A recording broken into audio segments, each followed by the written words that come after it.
Halo, Assalamualaikum warahmatullahi wabarakatuh.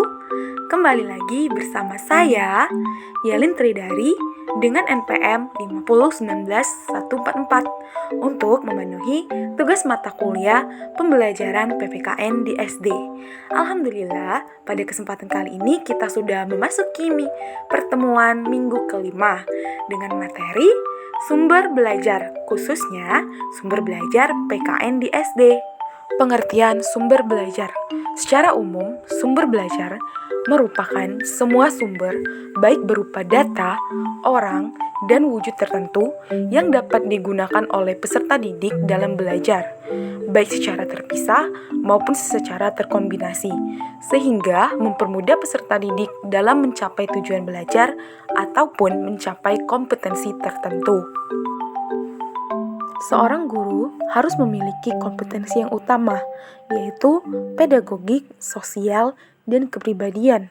Untuk menguasai hal tersebut, khususnya menguasai materi pembelajaran, guru dituntut harus mahir dalam memilih dan menggunakan sumber belajar yang bervariasi dan memadai. Guru dituntut untuk memfasilitasi berbagai kemudahan belajar siswa, diantaranya memberikan informasi menggunakan sumber belajar, baik buku cetak maupun sumber lainnya.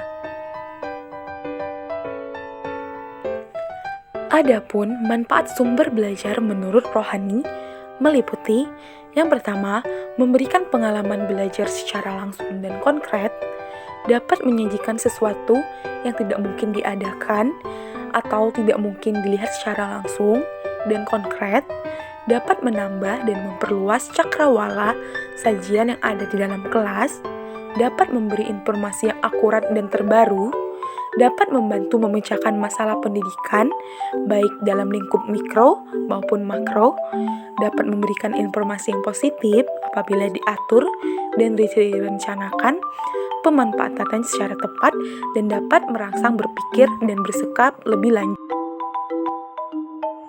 Selanjutnya adalah jenis-jenis sumber belajar yang ada di dalam PPKN.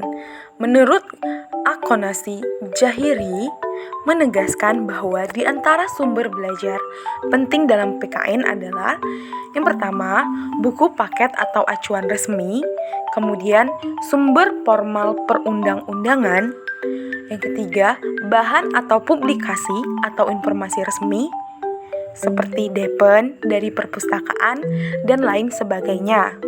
Yang keempat, buku atau literatur keilmuan, dan yang terakhir adalah kehidupan real, adat, lingkungan sekitar, daerah, nasional maupun internasional.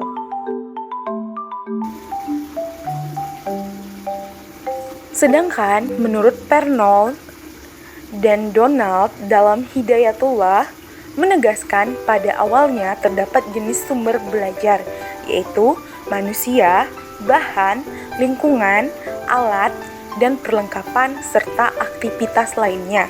Dan yang terakhir adalah kriteria dalam pemilihan sumber belajar. Pemilihan sumber belajar hendaknya tidak sembarangan.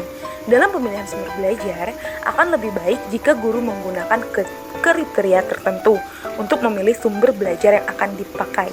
Hal ini dimaksudkan agar sumber belajar yang dipilih tepat dan sesuai.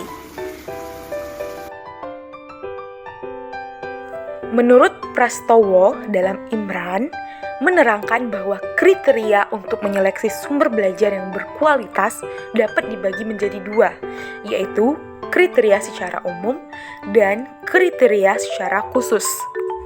Kriteria umum dalam pemilihan sumber belajar yang berkualitas meliputi yang pertama harus ekonomis, yang berarti sumber belajar tidak harus mahal.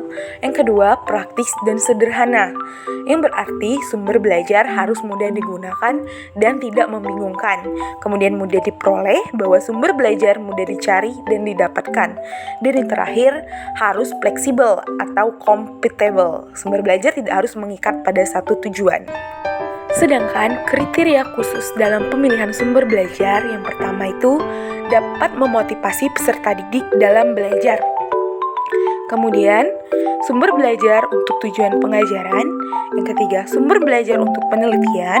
Maksudnya, sumber belajar yang dipilih dapat diobservasi, dianalisis, dicatat secara teliti, dan sebagainya. Yang keempat, sumber belajar untuk memecahkan masalah.